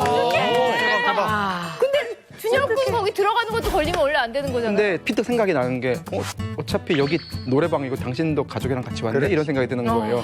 그래서 어차피 당신은 날 고발하지 못할 거다라는 그런 계산이 깔려 있었고요. 맞지. 똑똑하다. 그래서 그 다음 주에 이제 토요일에 대사가 만났어요. 둘이 모른 척했잖아요. 둘이 모른 척했잖아요. 이런 일이 다 있었네요. 근데 얘기를 쭉 들어보니까 보이지도원 그래 노래방에서 노래 부른 거를 봤다는 거는 간 거잖아 준혁 씨도요. 그렇죠. 예, 엘리트인 척 저렇게 지금 안경 만지면서 지금 하더니 뭘 믿고 노래방에 간 거예요 준혁 씨는? 노래방 간 것도 화를 해. 그러니까 저는 항상 다닐 때 조금은 제 스스로의 안전망은 제가 만들어 놓고 가거든요. 그래서 저는 특수세대 출신들이랑 같이 다니는데 특세대가 뭐예요? 그러니까 첫째 1차적인 개념은 해외에 나와 있지만 대사관이나 보위부에 어떠한 터치도 받지 않는 사람들이거든요. 그리고 2차적인 개념은 이제 그들이 하는 역할이 무엇이냐인데 주로 보위부나 아니면 국가보위부에서 파견하는 어떤 해외 정보를 감시한다거나 아니면 해외에 나와 있는 한국인들을 포섭해서 우리 편으로 만든다거나 이런 일을 하는 사람들이 있고요. 네, 그런 사람들은 보통 가족을 동반하기 때문에 네, 그들이 해외에 나왔을 때는 대사관에 있는 그 누구도 그 사람들을 모르고 그리고 보위요원들도 안다 하더라도 서로 모르는 척하는 거죠. 좀 특별한 사람들이네요. 우리가 흔히 얘기하는 블랙 요원들인 거죠. 그런 친구들하고 놀았어요? 그러니까 그분들의 자녀들이랑 같이 친했는데 그게 우연치 않게 저랑 같이 김일성 종합대학 같은 반을 다니던 친구가 거기 나왔더라고요. 저는 대학교에서 그냥 이렇게 이어폰 꽂고 막 가고 있었는데 굉장히 촌티가 팍팍 나는 그 낯익은 얼굴이 저렇게 막 헤매고 있는 거예요. 그래서 너 여기서 뭐 하냐라고 하니까 되게 당황하면서 본인도 비밀인데. 네, 뭐 이러이러한 뭐 자초지정 설명하면서 이렇게 해서 나왔다. 근데 우린 특수세대니까 대사관이 우리를 몰라야 되고 너도 모른 척 해줘라. 모르게 나오는 라고 했었는데 걔가 대학 등록을 하던 시기였거든요. 그래서 많이 도와주고 이러면서 또 걔도 친구도 없고 이래서 같이 친하게 지냈었죠. 그러면 어떤 특수한 일을 했나요? 아까 말씀드리는 그 왕징의 집을 국가에서 돈을 대요. 그 사람의 집을. 그러니까 이건 국가보위부가 되겠죠 아마? 되게 교류하는 사람들을 보면은 한국 기업가들인데 어느 날 그 친구가 저한테 그 테니스 라켓이랑 골프채 자랑을 하더라고요. 이거 5,000불짜리라고 두 개 합쳐가지고 그쵸 500만 원 상당히. 저는 솔직히 넌 테니스 칠 줄 모르면서 이게 왜 있냐 너한테 라고 하니까 아버지랑 만나는 어떤 한국인 사업가가 선물을 줬대라는 거예요. 그래서 그때 제가 유추하기를 아버지가 받은 임무가 이러이러한 임무구나라고 생각을 했었죠. 그러니까 이제 이게 그 국가안전보위성 내에 이제 해외 파견조가 있는데 국가안전보위부 류경 부부장 시절에 그 모든 사업은 돈으로 이루어지다 보니까 이 돈을 끼지 않으면 이 정보를 캘 수가 없어요. 네. 그래서 이제 국가안전보위부 요원들을 경제 일꾼들을 다 위장을 시킵니다. 그리고 중국으로 쫙 보내가지고 남한 사람 만나서 다 정보를 빼고 포섭하고 끌어오는 그런 역할을 하는 거죠.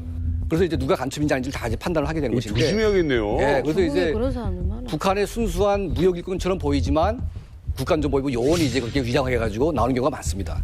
아니 근데 한국인을 포섭하려면 선물을 줘야 되는 거 아닙니까? 근데 왜 선물을 받아요? 제가 판단하기로는 그만큼 그 둘 사이 관계가 돈독해졌기 때문에 선물을 받지 않았을까 생각을 합니다. 그러니까 뭔가 미끼를 자꾸 던지니까 이쪽 사업하는 사람들이 이제 나중 부탁한다라고 했던 거겠죠. 그리고 약간 뭐 이런 식으로 접근을 해요. 대북 사업권에 독점권을 주겠다. 네. 네. 아니면 뭐 금강산 쪽에 뭘 주겠다. 이런 식으로 하고. 근데 실적이 없으면 바로 소환돼요. 근데 그 사람들은 실적이 되게 좋았던 거죠. 어떤 실적을 내야 되는 거예요? 그런 골프치 받는 이런 게 아닐 거 아니에요? 예를 들어서 한국인의 사업가를 평양으로 초대한다거나. 그렇지. 아니면 뭐 재미교포들 이런 분들을 포섭을 해다가 어쨌든 북경을 통해서 들어가야 되니까 다 거기 나와 있는 거예요. 사실 뭐 얘기 들으면 들을수록 놀랍긴 한데 저는 이제 북한 주민들께 좀 궁금한 게 실제로 이게 특수세대 이런 걸 좀 들어보신 적 있으신지 그건 궁금하네요. 저희 큰어머니가 그런 비슷한 일을 하셨었어요. 그래서 어렸을 때부터 아예 국가에서 키운 거죠. 대학을 3개, 뭐 김성종합대학, 정치대학 이런 식으로 대학을 3개나 나왔어요. 그리고 우리 17살인가 그때 입당도 하고 그리고 제가 알기로는 유럽에 나가서 그런 활동을 한 걸로 알고 있거든요. 근데 10년 동안 활동을 하고 들어왔어요, 북한에. 근데 들어와서 어떤 일을 했는지 좀 엄청 궁금하잖아요, 저희는. 근데 절대로 이야기를 안 해요. 왜냐면 그런 이야기를 하면 바람과 같이 사라진다고 하더라고요. 그래서 맹세를 하고 나오는 거죠. 나는 저국을 위해서 절대로 마지막까지 입을. 북한의 엘리트 유학생 우리 준혁 군이 이 특수세대 말고 또 한 부류의 사람을 만났다고 합니다. 어떤 사람입니까? 북경에는 유학생, 뭐 회화벌이 일꾼, 뭐 아까 얘기했던 특수세대 말고도 참 다양한 사람들이 나와 있는데요. 저랑 친했던 사람들은 해커들이었어요. 해커? 네. 원래 유학생들이랑 친해질 수 없거든요. 우리는 그들의 존재도 몰라야 되는데 그 사람들이 생활용품이 좀 어려워요. 그래서 유학생들 컴퓨터 살 때 도와준다거나 우리는 컴퓨터 볼 줄 모르니까 컴퓨터 좀 잘 아는 사람이랑 가서 사야 된다라는 걸 믿고 그러면 누가 소개시켜주면 해커인 거예요. 그러면 그 사람이 뭐 안에 컴퓨터가 어떤 게 좋고 이따 설명을 해주고 저희는 그 답례라 뭐 밥을 같이 먹는다거나 이런 식으로 친해졌었는데 저도 이제 그렇게 한 사람이랑 친해졌었죠. 주로 하는 일이 뭐냐라고 물어보니까 저는 그때 그게 무슨 뜻인지 몰랐어요. 해킹한데요. 게임. 정말 한국에서 유명한 게임이잖아요. 네. 한때 엄청나게 많은 사람들이 했었는데 방 하나에 컴퓨터 한 20대 정도를 이렇게 깔아놓고 아이디를 다 해킹해가지고 장사를 하는 거예요. 예를 들어 뭐 성주 만들어 놓고 뭐 이런 식으로 해서 창 팔고 그쵸. 아이템 팔고 그런 것들을 하면은 1년에 진짜 뭐 몇십억씩 버는 거예요. 몇십억씩 버는 거예요. 나라에서 정식으로 내보낸 걸로? 그렇죠. 근데 원래 그 사람들이 하는 임무가 다양해요. 그러니까 은행을 털 때도 있고 예전에 그 농협 해킹 사건도 그 사람들의 소행이고. 아 그래요? 국내 웹하드 사이트를 통해 북한 악성 코드가 유포됩니다. 농협 전산실 협력업체 직원의 노트북이 우연히 끼어 있었습니다. 사이버 테러를 노리던 북한에게는 노트북이 농협 전산실에 침투한 일종의 고정 간첩이 된 겁니다. 아, 중국의 서버를 메인을 뒀다는 게 뭐 북한 내부가 아니라? 네, 북한 내부가 아니에요. 왜냐면 북한 내부에서는 그걸 해킹할 만한 컴퓨터 속도가 안 돼요. 그렇죠. 그 인터넷 속도가 안 돼요. 아니 근데 그렇게 해킹해가지고 벌어들인 수익금 가지고 그럼 도대체 그 돈을 어디다 쓰는 겁니까? 네, 북한 정권에 들어가는 거죠. 그 돈들이 다. 일종의 회화벌이인 셈인 거예요. 아, 진짜 별걸 다 한다. 회화벌이? 근데 그게 은근히 돈이 돼요. 아무튼 북한 바로 옆인 중국의 사정이 이렇다면 머나먼 유럽은 어떨지 그렇지. 우리 남유럽에 있었던 남인희 씨와 우리 류희진 씨는 보이부 사람들과 어떻게 교류가 있었나요? 그쵸. 버이원들은 필수적으로 저희를 감시하는 사람들이고 버이부랑 사이가 원래 되게 좋았었거든요. 근데 찍히게 된 계기가 있어요. 그 싱크로나이즈 커치를 하면서 만두를 만들어서 한국 유학생들에게 팔았어요. 만두? 북한식 만두. 저 아는 오빠들이 되게 많았었거든요. 지금도 해외에 있고 그 오빠들이 뭐 만두 만들어라고 막 주문을 해요, 핸드폰으로. 그럼 저는 밤새 신나서 진짜 잠을 안 잤던 것 같아요. 근데 너무 이게 하나하나 만들 때마다 한 유로, 2유로 올라간다고 생각해요. 유로가 하나씩 올라가는. 네, 그래서 되게 많이 팔았어요. 그런데 하루는 되게 친했던 오빠인데 그 오빠가 만두 200개를 주문을 했어요. 그래서 밤새 빚어서 구워서 이렇게 포장 다 하고 막 가는데 그 오빠가 뭐 희진아 빨리 택시 타고 와 하는데 택시값을 준다고 해서 버스 타고 택시 타고 가요 막 이러면서 가고 있었거든요. 근데 거의 다 와서 그 오빠한테 오빠 나 거의 다 왔어요 해야 되는데 그 문자가 버이온한테 날아가 버리고 버이온한테 날아가 버리고 이렇게 보내고 모르고 있는데 갑자기 버이온이 전화가 오는 거여서 눈치를 챈 거죠 벌써. 제가 한국 학생들 이게 알았었으니까 그래서 야 너 당장 들어와 하는 거예요. 그래서 너무 무서운 거 네 하고 그냥 만두 팔러 갔어요. 그래 200유로가 눈앞에 있는데. 그래서 내 목숨보다 더 귀한 게 만두니까. 그래서 가서 그 오빠한테 팔고 돌아서서 갔어요. 그랬더니 버이온이 완전 뭐 난리죠. 그래서 비판서 쓰고 다시는 안 그러겠다고 빌고. 돈은 주지 않았어요? 그 만두 빚은 돈? 아니요. 만두 팔았다고 안 하고 원래 그 저희 피노키오가 계속 뱀술 팔라, 뭐 비아그라 팔라 하면서 압박을 되게 많이 했거든요, 저한테. 그래서 저는 그 압박에 못 이겨서 그 오빠들한테 뱀술이랑 팔러 갔었다. 이런 얘기를 했죠. 인형도 팔고. 그러니까 아예 뭐 저를 통해서 이렇게 팔 수밖에 없었던 사연을 막 거짓말로 막 만두 얘기는 절대로 안 하고 했죠. 그러니까 버이온이 아무튼 다시는 그런 일 하지 마 했는데 싱크로나이저를 가르치던 일까지 못하게 하는 거예요. 네. 그래서 희진이 너 이제부터 거기 나가지 마 이렇게 차단을 해버렸어요. 근데 저는 제가 맡은 팀이 있고 제가 안 나가면 기다리는 학생들이 있었기 때문에 몰래 나갔거든요. 말 안 들어. 그래서? 근데 어느 날 갑자기 일요일에 그 레슨을 가서 가르친 지 5분이 됐는데 간중에 버이온이 앉아있는 거예요. 간중에 버이온이 앉아있는 거예요. 관람석에.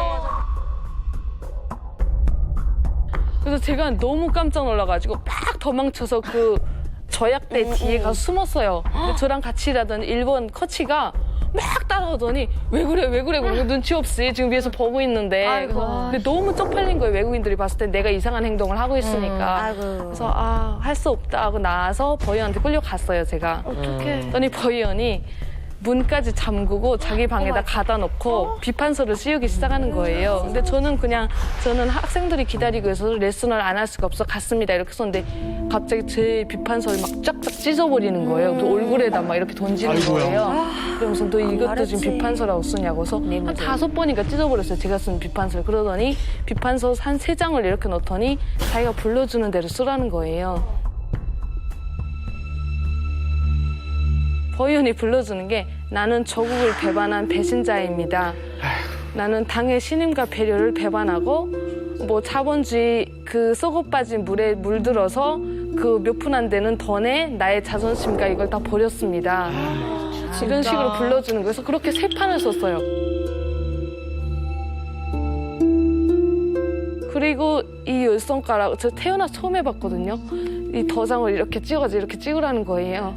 그래서 찍었어요. 제가 찍고 제발 잘못했다고 용서해달라고 무릎 꿇고 빌었어요.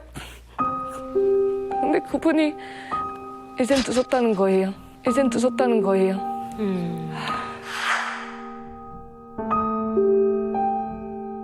그래서 그다음에 그 당시에 민니랑 가까워지기도 했었고 민니가 탈북하자고 이야기를 하게 됐고 내가 정말 아빠한테 너무 죄스러웠거든요. 근데 나는 잘못한 것도 없는데 갑자기 인적 반역자가 돼버린 거예요. 그래서 탈북할 수밖에 없었어요. 그게 유럽에 나와 있던 보안원이라는 사람이 하는 일이에요? 네, 근데 그분은 진짜 그 인터넷이 빵빵 되는데도 막 그 뭐지? 준엄한 평화라고 북한 영화 켜놓고 진짜 버이온이 계속 저만 만나면 얘 뒷담화를 하는 거예요. 걔는 정신이 이상하다 막 그러면서 저보고 만나서 감시를 좀 해라 같이 붙어서 그러는 거예요. 저보고서 네 그렇게 할게요. 그래서 만나가지고 만두도 열심히 만들어주고 클럽도 가고 나중에 탈북도 같이 했잖아요. 저 되게 순수해 보인다고 저보고 감시하라는 거예요, 이 친구를.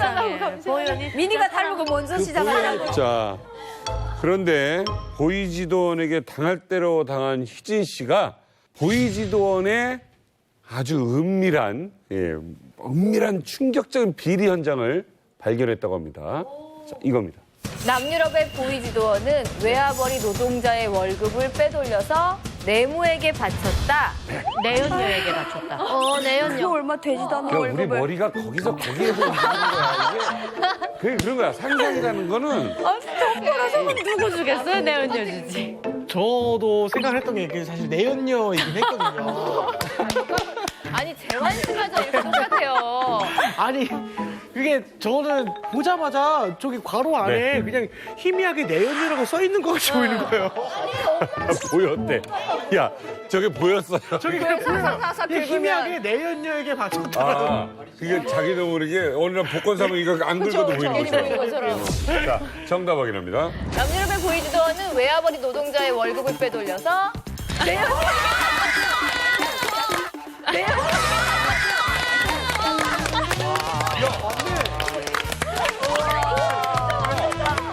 이거 정답 유출됐네. 와, 너무 신기하다, 진짜. 된다는 거 봐. 야, 이게 말이 돼요? 네, 말이 돼요. 어떤 내연녀? 그 처음에 나갔을 때 33살 난 버이원이었어요. 근데 그분이 1년 있다 들어가셨는데 북한에 가족은 물론 당연히 있고 아들도 있어요. 아들도 엄청 큰 장가를 한 20몇 살에 가셨다고 하더라고요. 근데 그분이 영어 외국어 대학을 나오셔가지고 버이원 하는 바람에 그 대외건설 노동자들의 월급 받는 일이랑 뭐든 컨트롤을 그분이 다 하시는 거예요. 그러다 보니까 외화벌이 회사에서 주는 수표를 받아다 현금으로 바꿔서 노동자들에게 월급을 주시는 일을 하는데 그때 예를 들어서 200유로를 노동자들에게 줘야 한다면 한 180유로 이렇게 주면서 50명이 다니는 인원에게 돈을 이렇게 와, 많다. 그렇죠. 많다. 그렇게 해서 진짜 쓰레기 같은 그런 분이 그랬는데 제 친구랑 저랑 되게 클럽이 궁금해서 원래 이렇게 이러고 봤는데 갑자기 낯익은 얼굴이 앉아 있는 거예요. 그래서 뭐지? 하고 딱 봤더니 그 버이연이 그 중국 여자분이랑 이렇게 썸띵이 있으신 거예요. 거기서 이렇게. 클럽에서. 네, 그래서 막 사상이 투철하다고 생각하는 버이연 분이 저기 계시다니 했는데 그때 강남 스타일 노래가 나왔어요. 근데 저는 춤을 엄청 추고 싶은 거예요, 그때. 그래서 막 가서 강남 스타일 막 정신없이 제가 췄어요. 이러다가 그 버이연하고 눈을 마주쳤어요. 버이연하고 눈을 마주쳤어요. 어머.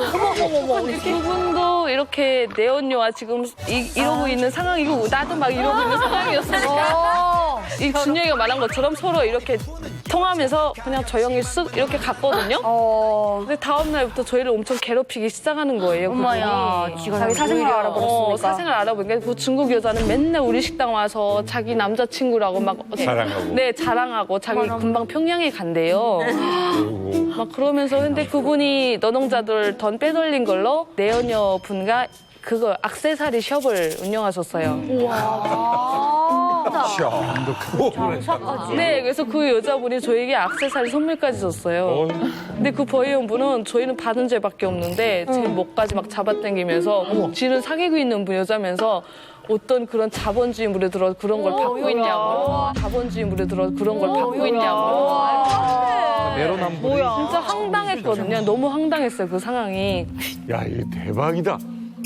야, 나 이만 가보면서 이런 류 얘기는 처음 들은 거야. 그러니까 뭐 외국에서 생활하는 사람들의 얘기 쪽은. 근데 그분을 노동자들이 막 엄청 이렇게 욕하다가 그게 북한에 통보가 된 거예요.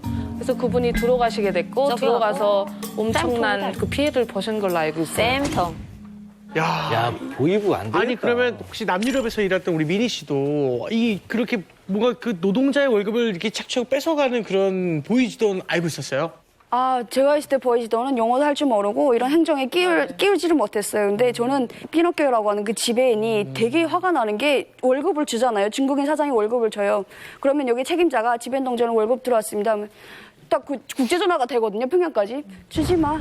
주지 말라는 거예요. 그래서 저희가 안 주고 하니까 막 3개월에 한 번씩 막 그 폭동 일으키다시피 그 돈까지 가면 그다음에 주라고 하는 거예요. 근데 거기서 80%는 자기가 가지고 20%만 저희한테 준 거예요. 그래서 제가 3개월에 한 번씩 받는데 400유로 내지 450유로를 받았어요. 그 한 달에 120 내지 한 150유로 정도 받았는데 이런 물가로 치면 그게 돈도 아니잖아요. 솔직히 말해서.